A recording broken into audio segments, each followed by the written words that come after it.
everybody. Welcome to Barely Filtered with Aurora.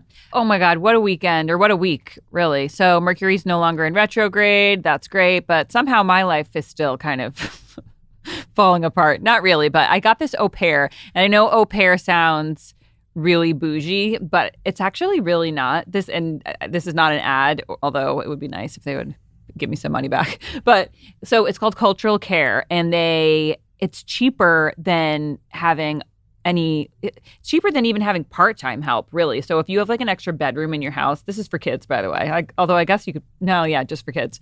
If you have an extra bedroom in your house, I so recommend getting an au pair. It was like $8,000 for the whole year, and then $200 a week for 45 hours, which if you're paying $30 an hour for a babysitter or a nanny, which is what the going rate where I live, at least around like $20 to $30, this is way cheaper. So anyway, we got one. We did like an intensive interview process. You can narrow down the country that you want your au pair to come from. We picked Brazil. Well, we were like South America. I was like, they're warm. But anyway, ours came from Brazil, and she was so sweet. Yes, she was so sweet. She came last week.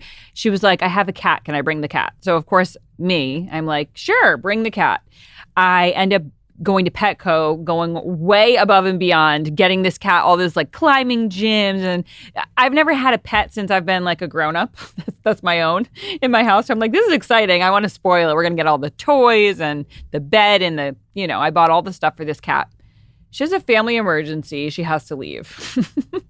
So now she's leaving. I have no babysitter, and I have like this cat.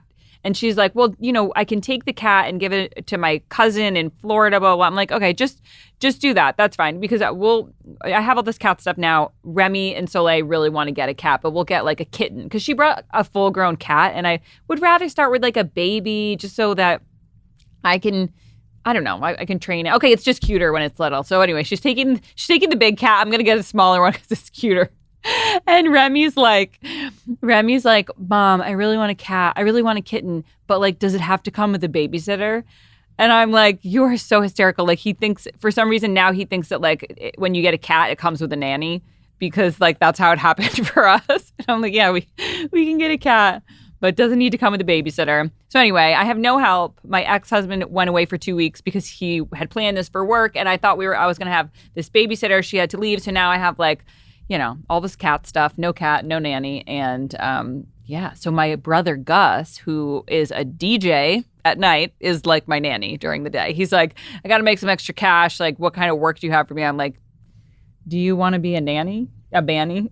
And he's like so into it because his brain literally functions at about the level of a 6-year-old, so it works perfectly as long as I don't ask too much of him. And they just like jump on the trampoline and like eat crappy food. It's working out well at him as my manny for the time being. But we're in rematch, it's called, with this au pair situation. And it's when they show you like I start interviewing new people. And this one girl, first of all, she's from Brazil again. And Mikey, my ex-husband, is like, she looks fantastic. She's amazing. Like, look at her profile. This is a supermodel. Like, literally her profile, she's wearing like a thong bikini, like super hot. I'm like, you like her? What did you like about her? What was your favorite part about her profile? He's like, she seems like really educated, like she'd be great with kids. I'm like, what gave you that impression? Anyways, I'm like, whatever, I don't care. So the thing is, like, I really want him to have a crush on somebody. It would make him probably like, when you have a crush on somebody, you're just happier in life. And it's like, you got a pep in your step. I'm like, you know what? I'm going to get you a hot nanny. Maybe that's exactly what you need. So we interviewed her. We find out that the reason she's in rematch is because she crashed the car of the family who she's working for. And they're like, they love her, but they're like, we can't, in sound mind, put our kids back in a car with you when you crash the car. He's still trying to convince me that this girl is like the one we should go with. He's like, we can get her driving lessons. We're going to, everybody deserves a second chance. I'm like, not with my kids. Like, I mean, in his defense, like, we live a mile apart. There's no highway situation. It's just a really slow back road that she would have to take bringing the kids back and forth. But I mean, like, I'm like seriously considering this. It's like, oh, can I find one like with a clean driving record? These are my children. Like, do they have to? I don't know. You guys just coming this week? We're pretty. He talked to the last like, oh my God, parent, and she was like, I would never put my children in a car with her. So I'm like, listen, she can come. She's not driving the kids. Like, she's gonna do a driving class. We have a car for her. She can use it for her personal reasons. My kids are not getting in the car with her. So yeah, I have a really hot Brazilian au pair coming to live with me who doesn't know how to drive. And I have cat furniture with no cat, but I'm going to get a cat. And what else happened? Okay. So some guy liked one of my pictures, and I looked at him and he's like so hot. Sometimes I like to go for just like really badass looking guys. Like, this guy has tattoos from like under his chin all the way to like the bottom of his feet. Super hot, I think. Anyway, so he liked one of my pictures from like 3 years ago. And I feel like that's kind of like, that's like the new sliding in the DMs, but a little more subtle when somebody likes a picture from years ago. So you know that they took the time to scroll through and then they pick one from years ago. And so now I know that he took time. He liked what he saw and he liked the picture, okay? So then this is my chance. What do I do with this information? Okay, now I'm really starting to think about it. Why wouldn't they just slide into the DMs? I think they do it this way because they need to be extra subtle. Because if they ever did get caught, because they probably have a girlfriend, they could be like, I didn't slide into her DMs or anything. Like, yeah, I liked her picture. That was years ago. I don't think there's a record of when you like a picture. So if I was ever like, well, he liked my picture from 3 years ago, his girlfriend could be like, yeah, that might have been 3 years. He could be like, that was 3 years ago. And there's his excuse. Okay, so I think I just figured out my whole dilemma. So I'll back up a little bit. So anyway, he liked my picture from 3 years ago. I was like, wow, this is subtle, but not so subtle. So I slid into his DMs and I was like, and I just did the emoji of like the eyes that are like this, because I'm just creepy like that. And then, so we've been talking. He has a kid and he says he's not with the mom of the kid. You guys know I'm trying, like, I like guys who also have kids because I feel like I can relate. So those are for the most part like the people that I'm interested in right now. And so, okay, how much do I say without exposing? So he has a kid. He says he's not with the mom. He's a public figure. I went on Reddit and like did some, deep dive research. Somebody was like, he's a liar. He's the biggest narcissist that ever walked the planet, blah, blah, blah. And I'm like, ooh, that sounds like my type. I'll go for him. I mean, honestly, it just made him hotter to me. And I think what that is probably is that like, I'm not really, I don't think I'm fully ready for a relationship because I am focusing on my own stuff. So maybe that's why I'm kind of attracting these guys or why I'm into these guys who I know, like, all signs are pointing to this is not a serious person. This is not a serious candidate for like a lifelong partner. Yeah, I don't know. There's a lot to say there, but I don't want to give too much away. And also, he said he might listen to my podcast, so just forget all that. I'm not talking about you. You're a narcissist if you think I am. Yeah, so this guy is an athlete. I have a rule. I've only ever dated one athlete. And I know there's like, oh, couple sisters, they're cleat chasers. Yeah, fucking we are cleat chasers because like who doesn't want a really ripped, hot, disciplined person who's extremely good at their sport and has dedicated their whole life to like honing a craft? Yes, we're cleat chasers. We all should be. And anyways, I dated an athlete years ago. Only one in my whole career of dating. And this was maybe like 2014. It didn't work out. He was the one that I told you guys about before that where like I thought I was the girlfriend, but I was actually just like the girlfriend for Rhode Island. But there was a lot of states. I think he had 49 more. Although they do play in Washington, D.C., so probably 50 more. And anyway, so yeah, I haven't dated an athlete ever since then. And this one just seems really good to me. I don't know. It's like there's all signs are pointing to that he probably is still with his baby mama. I would probably see him maybe for, I don't know, off season a couple times. Seems like a real reasonable prospect for a lifelong partner. No wonder I can't find anybody. The other thing is that I don't know if I'm just jaded now, but like since those of you who know my con artist story about the guy who lied to me about basically everything, but one of them being that he had a family. And so now it's like when anybody tells me like, oh, I'm not with my baby mama, it's like, I'm just like, you could literally tell me anything. Like, I don't believe anything that anybody says. I don't believe anything that a man tells me.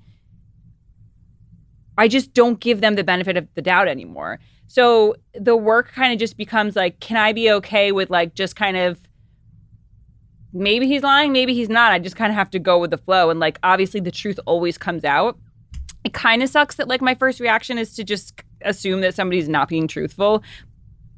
But that's kind of how it's been for me since I mean, like always really with guys. So I just have to not get too attached in the meantime, because then you get hurt when you find out that people were not being honest. But I don't want to go into anything feeling like this is probably all a lie and I can't believe anything you say. I don't really know what my options are with that though, because it's like that whole thing of like, do you open your heart to somebody? You have to open your heart to somebody in order for something potentially great to happen, but also like you could be heartbroken. But at this stage, it's like, I don't think that anybody could break my heart because I already assume that you're lying. That's so bad. I don't know. Now I feel like now this is getting depressing. Are you going on a date with the athlete? So I am going on a date with him. We have a date. I have to go to Rhode Island for my grandma's 90th birthday. And I'm using that trip as like a double whammy. I'm going to go see him. That's all the information I'll give you on that. And my friend's going to come with me because she lives there too, where he lives, or where he like plays or whatever. So yeah, TBD. I don't know. Yeah, I'll report back. Hopefully he doesn't listen to this. No, he doesn't. Whenever I don't want guys to listen to my podcast, I'm like, it's about like girls' periods and like menstrual cycles and stuff, like bleeding from the vagina. And like, you wouldn't like it. They're like, yeah, I'm never listening to that. I'm like, okay, cool. Okay, guys. So today I have a guest on who might be my most exciting guest yet. I have been a fan of this guy forever. I actually found him because I was reading some of his books while I was listening to them actually on Audible. And he has this book called Healing ADHD, and then another book that I listened to called Change Your Brain, Change Your Life. And his name is Dr. Amen. I have been following him on Instagram and just I love the work that he does because his whole shtick is that, so he's a psychiatrist and he looks at the brain through these SPECT scans. And the scans give him all of this information about where your symptoms are coming from. And he does so much work in the mental health space for traumatic brain injuries, for ADHD, for substances. He talks a lot about alcohol and marijuana and their effects on the brain, how to optimize brain health. Like, you know, from the minute you're born, you're either increasing your brain cells or decreasing them. And he gives all of these really practical tips about how we can optimize the brain that we have. One of the things that I talk about all the time on this podcast is living with ADHD. And he really helped me because at the time when I found these books, I was still taking Adderall. I was still like really trying to manage my symptoms with things that maybe in the short term worked, but in the long term were making me more stressed, more tired, you know, kind of trying to treat my own symptoms with alcohol and with like, you know, Xanax sometimes because now you're like all up and you want to get down. It's just, it was a disaster. And so I was trying to figure out like, how am I going to live with this brain, optimize this brain without these short-term solutions that are ultimately making everything worse. And one of the things I love about his work is that he takes the brain and he talks about it as an entity on its own. So it doesn't define you, your value as a human.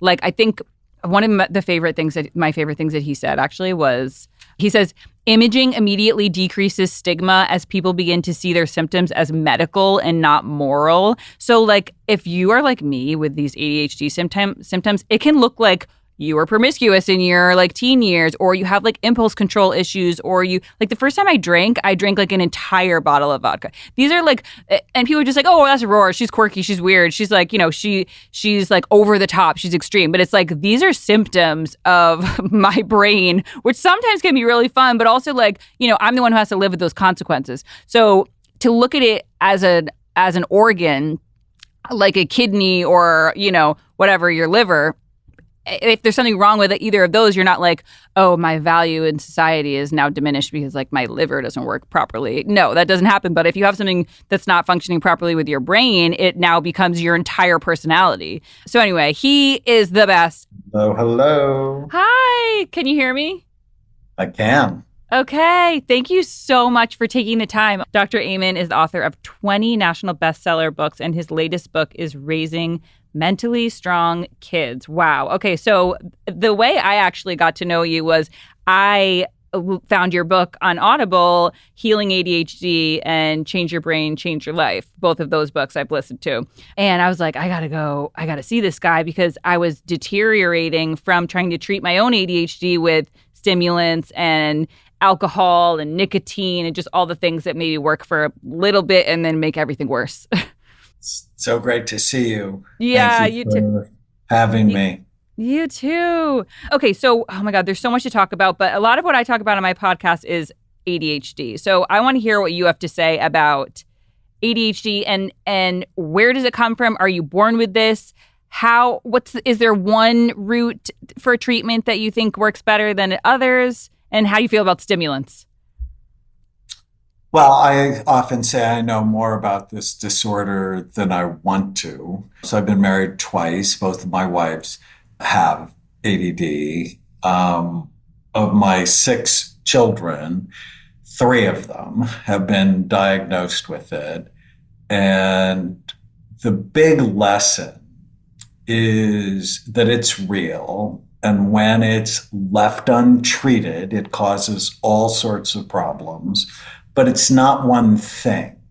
So I've been looking at the brain, looked at your brain, for the last 33 years. And we've done over 250,000 scans on people from 155 countries. And I'm also a child psychiatrist, so half of the kids I see have ADD or ADHD of one form or another. And so when I started imaging, and I looked at ADD and I'm like, it's not one thing. Stop calling it one thing. It's sort of like chest pain. People who have chest pain, they don't all get one treatment. That would be ridiculous. You have to know what's causing it and personalize treatment to the individual rather than you have chest pain, everybody gets a statin. And that would be ridiculous. And so in my book, Healing ADD, I talk about this 7 different types of ADD. And so you asked me what I think of stimulants. For some people, they're miraculous. And for other people, they're a nightmare. And medicine-only treatment for ADD is bad treatment. You have to see this as a brain issue and get your brain healthy. So alcohol, nicotine, marijuana, stimulants by themselves, it's just not rational treatment. Yes, it's genetic. It runs in families. It's so genetic that if I see a little girl, like if I saw you when you were a little girl and I'm like, oh, she has ADD, and I don't see it in your mom and dad, I actually look at your mom and dad to see if you look like them. Oh my gosh. That genetic. But, it can come from other things, like you have mercury poisoning or you have lead poisoning or you had a concussion and that hurt the front part of your brain. And so I like to start with imaging, because if you don't look, you don't really know, and then go after making your brain as healthy as it can be. Okay. So one concept that I loved in your book was you said free will is a gray concept. And I really liked that, not because I don't want to take responsibility for my actions, but I feel like in my life, there's been a lot of these situations where, it just felt like irrational behavior. And I'm like, I don't know why I did that. It was an impulse. It was, why did you drink the whole bottle? Why didn't you just have a little? Or, it's just like, and I'm like, I don't know why I did that. And I come from great parents, and I have siblings who are, very close in age to me, and they don't act like that. So it wasn't how I was raised, but I feel like I had these impulsive behaviors that got me into trouble when I was younger. So tell me a little bit about, what does free will as a gray concept mean? Well, I grew up Roman Catholic, and it was sort of like free will was zero. You didn't have any because you were brain damaged, or you had 100. And then when I started scanning people and realized there are vulnerable scans, it's like, okay, it's not black or white, it's gray. Most people have about 80% free will, and then you give them a 6-pack of Michelob, and all of a sudden they have 50% free will. But what if they had a concussion from a car accident when they were young, and it hurt their brain? Well, maybe they only have 50% free will. And then that same 6-pack of Michelob gives them 10% free will, and they do something really awful. Do we judge people the same way if we don't really know how healthy or not their brain is? Yeah, I mean, that's huge. There's a story that I don't know if you're sick of telling these stories, because I've seen clips of you saying it on other podcasts, but for my listeners, I don't know if everybody's heard the story about your nephew, and you were seeing that, or his mom, somebody was seeing that his behavior had changed radically. And I think about these kids who are, making horrible choices that seem so out of character for them. And a lot of times, like, they're not getting brain scans. I'm talking about the kids shooting up schools and things, like horrible things. And we're just like, oh, they went crazy. But we're not looking at the brains of these people ever. We don't really know where the symptoms come from. We just call it crazy. Can you tell that story about your nephew? Of course. Okay. So when I first started doing imaging, I loved it. It was so exciting and so interesting. But I got a lot of grief from my colleagues, and that really upset me. They're like, oh, you shouldn't look. It's not what doctors do. But I look, because like once you start looking, you can't stop. Anyways, about 4 years into my imaging work, I'd gotten so much criticism that I was really beginning to get anxious about it. And then late one night in April 1995, I got a call from my sister-in-law, Sherry, who told me my 9-year-old nephew, Andrew, who is also my godson, had attacked a little girl on the baseball field that day for no reason, like just out of the blue. And I'm like horrified. And I'm like, Sherry, what else is going on with Andy? And she said, Danny, he's different. He's mean. He doesn't smile anymore. And I went into his room today and I found 2 pictures. One of them, he was hanging from a tree. The other picture, he was shooting other children. So Andrew really was Columbine or Sandy Hook or Parkland, Florida, waiting to happen. And 999 child psychiatrists out of 1,000 would have put him on medicine or put him in therapy. And I wanted to look at his brain. And so I said, bring him. I want to see him tomorrow. When I sat with him, I'm like, what's going on? And he said, Uncle Danny, I don't know. I'm mad all the time. I'm like, is anybody hurting you? He said, no. Is anybody teasing you? He said, no. Is anybody touching you in places they shouldn't be touching you? He said, no. And I held his hand while we scanned him. And it was the first time I saw this. I've seen it 100 times since. Wow. He was missing his left temporal lobe.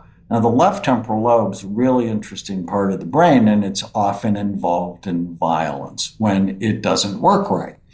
And it turned out he had a cyst the size of a golf ball occupying the space of his left temporal lobe.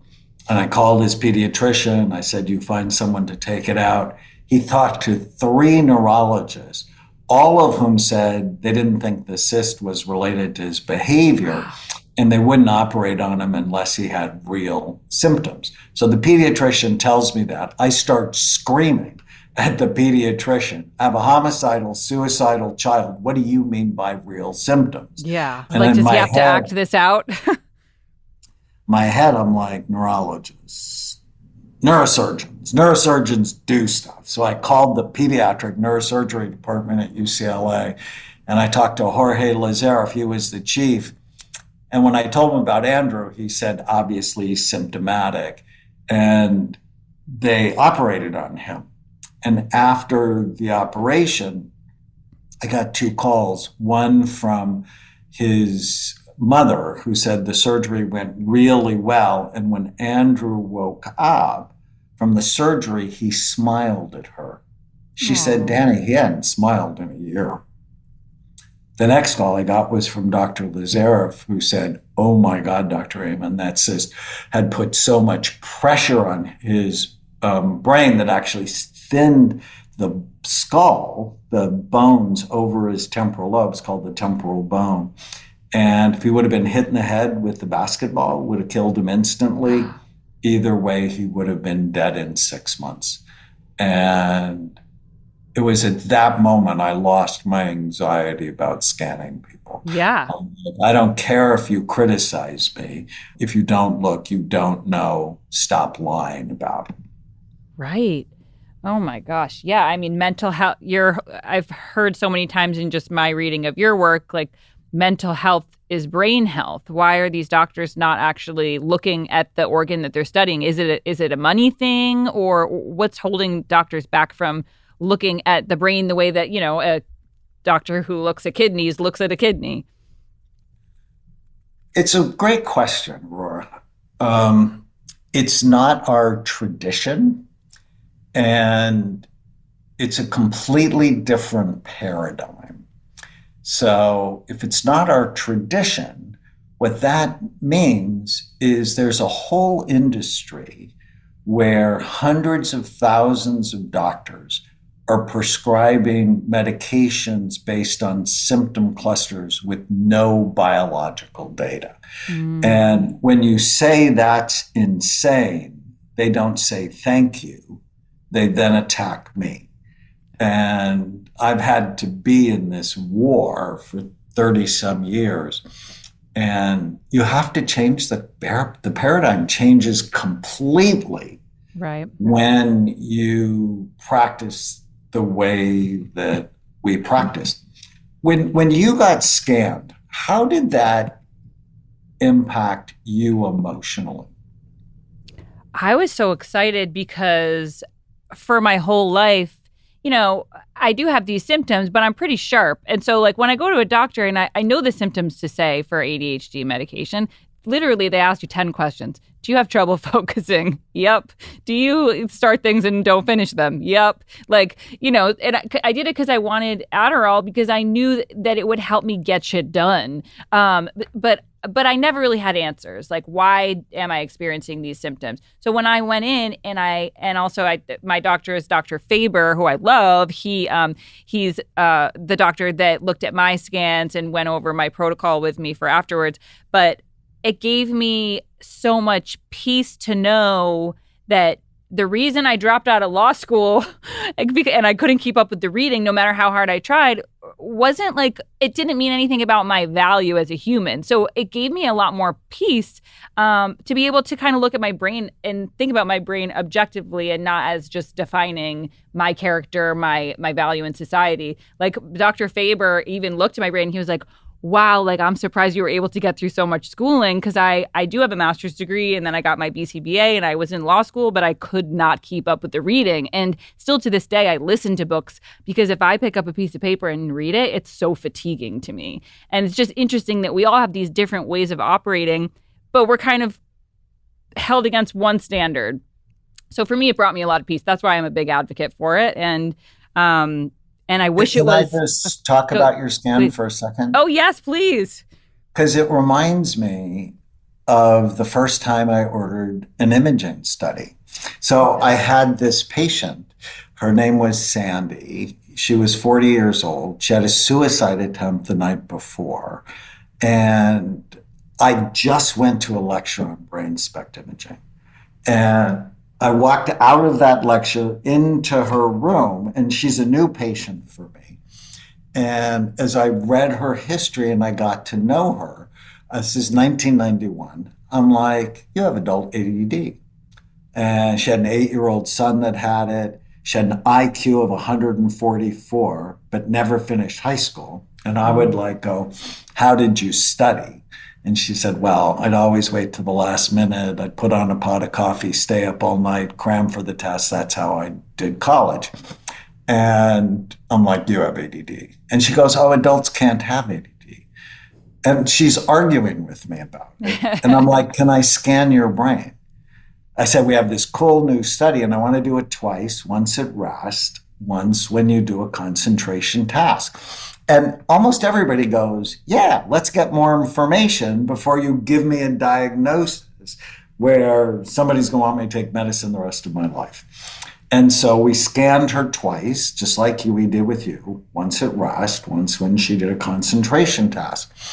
And her brain at rest, like your brain at rest, is healthy. But when she tried to concentrate, it dropped like a rock, especially in the front part of her brain. And I put the scans on her table in her room a couple of days later. And when I showed her what happened, she starts to cry. Mm-hmm. And she says, you mean it's not my fault? Aww. And that's where I got hooked on imaging. It immediately decreased shame. And I said, having ADD is sort of like people who need glasses. People who need glasses are dumb, crazy, or stupid. Their eyeballs are shaped funny. And they wear glasses so they can focus. People who have ADD are dumb, crazy, or stupid. Their frontal lobes turn off when they should turn on, sort of like putting your foot on the gas pedal and the car goes slower. And we give them medicine so they can focus. Right. And you could just see the shame wash away. Totally. And so you asked me about stimulants. For her pattern, for your pattern, they're helpful. Now, if that's the only thing you do, that's not smart, because you want to keep your brain as healthy as it can be. But you also don't want to let this low dopamine state chronically, negatively impact your life. And in my book, Healing ADD, there's a chapter called The Games ADD People Play as a way to just get themselves more dopamine, which means sometimes they can start a fight when they don't really need to, or they get involved in high-risk behaviors when they don't really need to. Right. And addicted to like the honeymoon phase of a new relationship. I feel like there's so many ways that I have caught myself seeking cheap dopamine. And really, now that I've done my research and dove into it, I can catch myself being like, Aurora, that's a cheap dopamine. You're going to pay for that later. It's so funny. But like for people who don't want to take stimulants because they've done it. And for me, it's the weirdest thing. But like if I take a stimulant, all of a sudden I want to be like a chain smoker. Like I need more things. It's a bad road for me. And it almost makes my impulse control worse.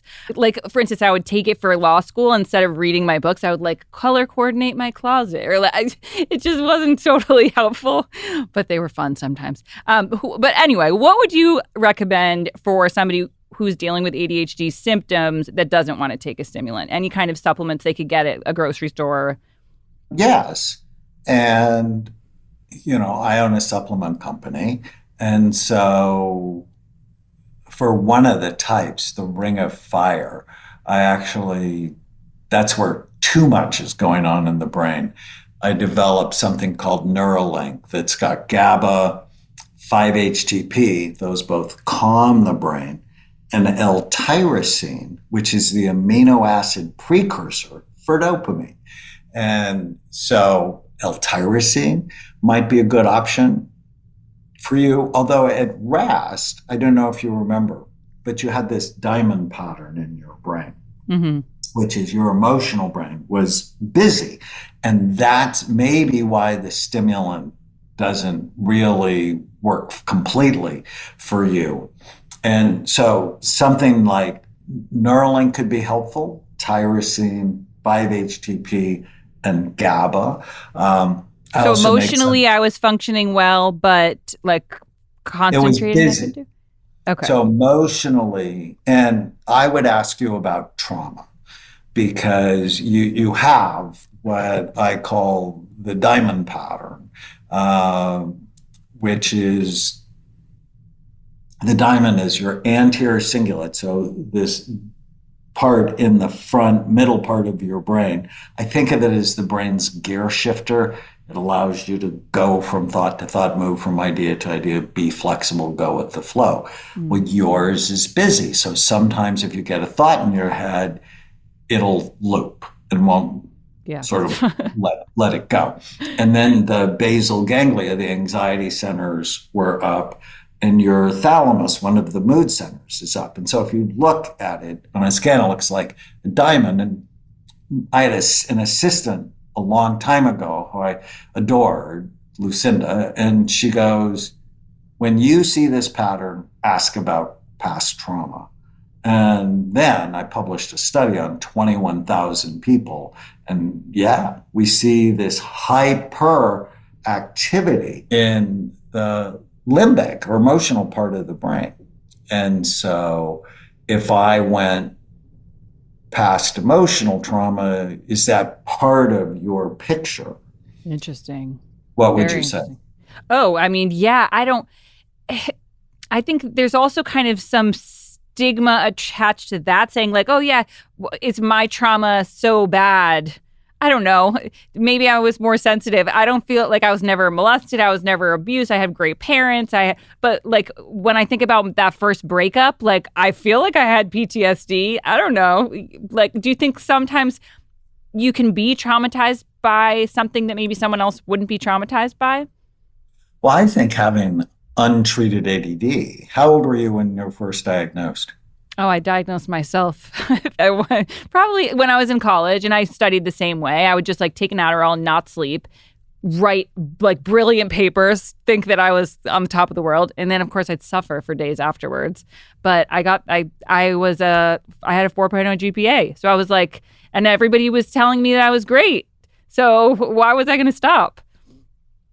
So if you have untreated ADD until college, there's probably a lot of trauma associated with that. And there are all these micro traumas that girls have, whether it's you talk too much in school, or you're not getting stuff done, or you're a little bit conflict seeking, or the teenage way I diagnose ADD in girls is they have this relationship pattern where they're always seeking dopamine.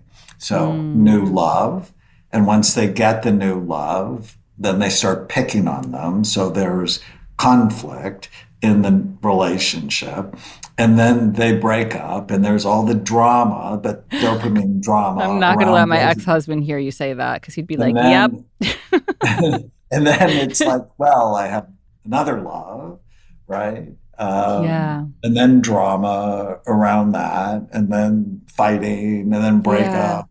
I do hear that, like the micro traumas, because I even remember like being a little girl, and the moms of other kids like didn't really want me to, like they didn't want their kid to hang out with me, because I would be the one who's like, tell your mom to give us $50 the week ago, like always just like coming up with some like plan. And it's like, can you guys just chill and do kid stuff? And I was like, I was the bad kid. And I think when you identify with that, it does kind of traumatize you, because nobody wants to be the bad kid.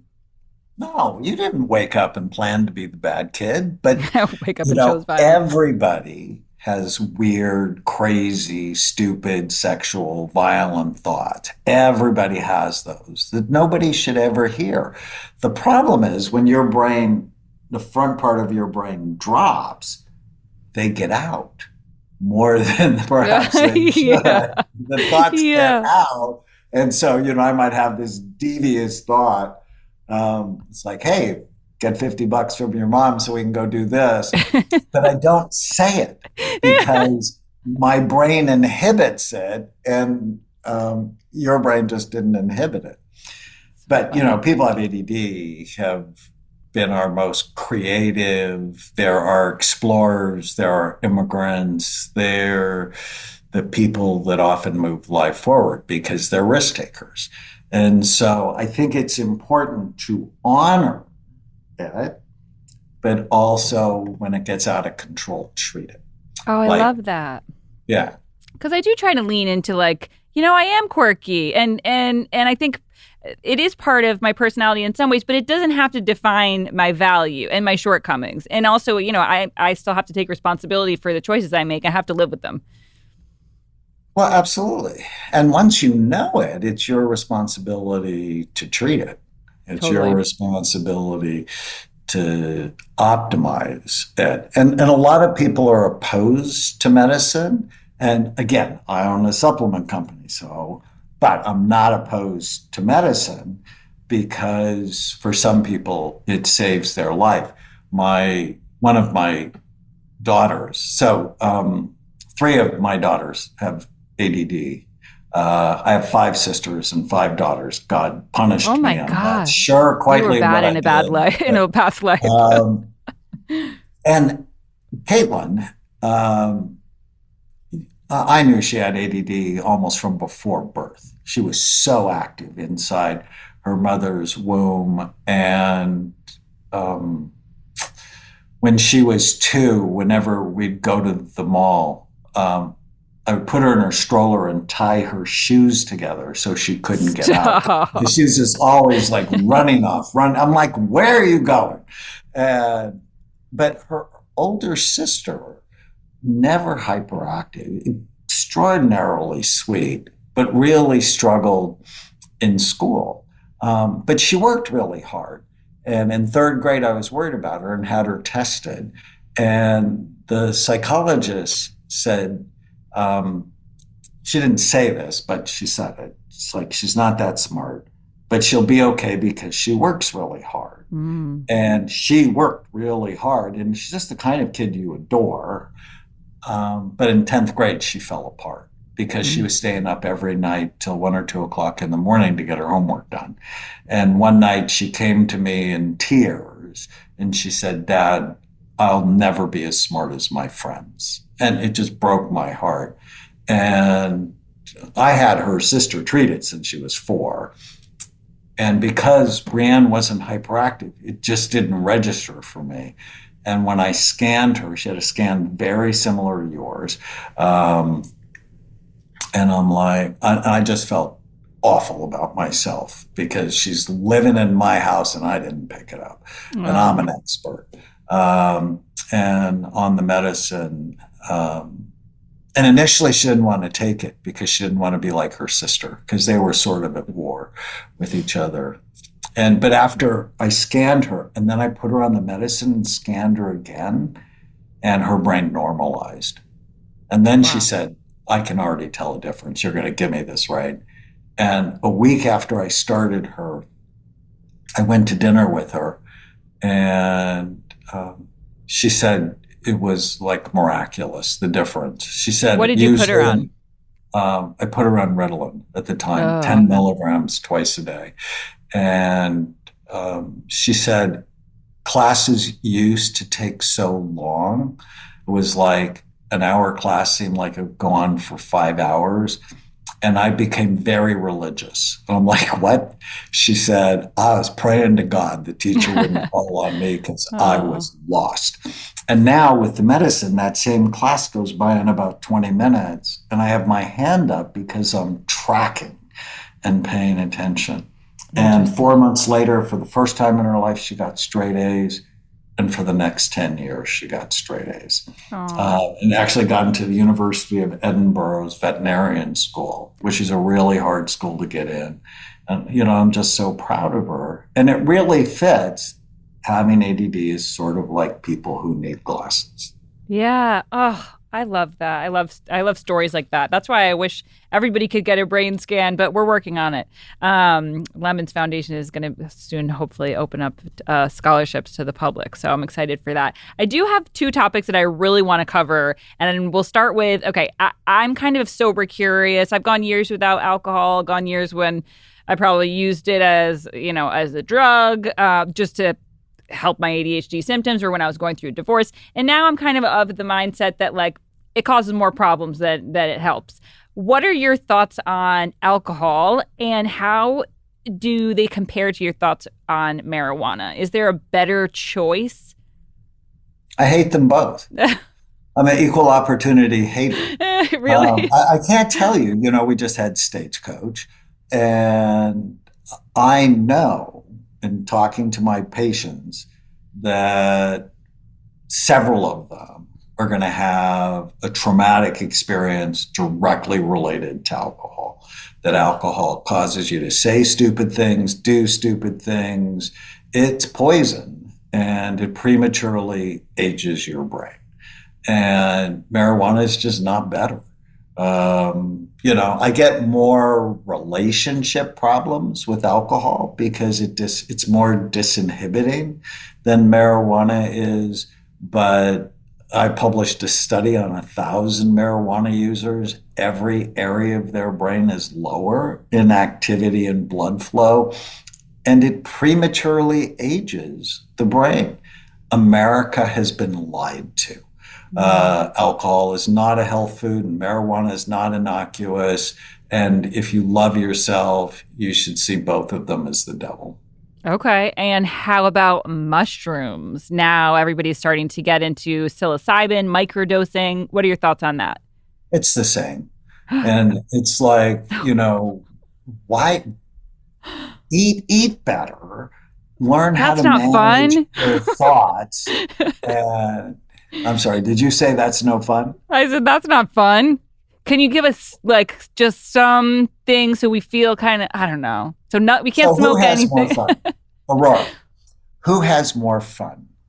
The person with the good brain or the person with the bad brain? Okay, I can attest the good brain is more fun overall. So we have this high school course called Brain Thrive by 25. It's been taught in all 50 states and 7 other countries. And it teaches teenagers to love and care for their brain. And I think it's week 4, we talk about, so brain health is brain envy, got to care about it. Avoid things that hurt it and do things that help it, right? It's that simple. So when we get to the week on things to avoid, including microdosing, marijuana, alcohol, hitting soccer balls with your head, not sleeping, excessive video games, social media, bad food. Invariably, it's a boy, always a boy. 14-year-old boy raises his hand and go, how can you have any fun? And so we then, just like you just did, and then we play a game with them, like who has more fun? The kid with the good brain or the kid with the bad brain? Who gets the girl or the guy and gets to keep them because they don't sort of act like a jerk? The kid with the good brain or the kid with the bad brain? Who gets into the college they want to get into? Who finishes? Who gets the best jobs? Who has the most consistent meaning and purpose? Yeah. So when you think of fun, it's like, okay, what is fun? I wrote a book on happiness, You Happier. And I'm a huge fan of happiness. But I'm not a fan of hedonism, because hedonism wears out the pleasure centers in your brain. I want you to have consistent fun for a long period of time, and that comes from a healthy brain. Yeah, it's true. It's true. I feel like I just turned 35 and I'm just starting to get it. And I'm making the right choices now. And it does pay off because I think it's like, how many times do you want to ride that same merry-go-round of just like knowing that this isn't going to make me feel good the next day, and it's gonna. Now I know about my cortisol levels spiking from even one glass of wine, and just debunking all the myths about it's good for your heart. One glass of red wine, it's not going to hurt you. Have fun. Yeah, it's a lie. Okay, let's move on to one more topic because I wanted to ask you where I actually stalked him out was this pickleball event. And I'm like, what's up with the pickleball? And then I looked at your Instagram and you said that people who play racket sports live longer lives. Explain the science behind that. So it's actually a replicated study on 88,000 people that people who played racket sports live longer than everyone else. And it has to do with a very interesting part of the brain called the cerebellum. So the cerebellum is in the back bottom part of the brain, 10% of the brain's volume, but has half of the brain's neurons. And it's involved in coordination, but also thought coordination. This is why playing games, playing sports, playing physical games when you're young is so important to learning and development. So not games where you get a concussion like football, but tennis, table tennis, pickleball. They're just great brain development games. Okay, so even for kids too, then.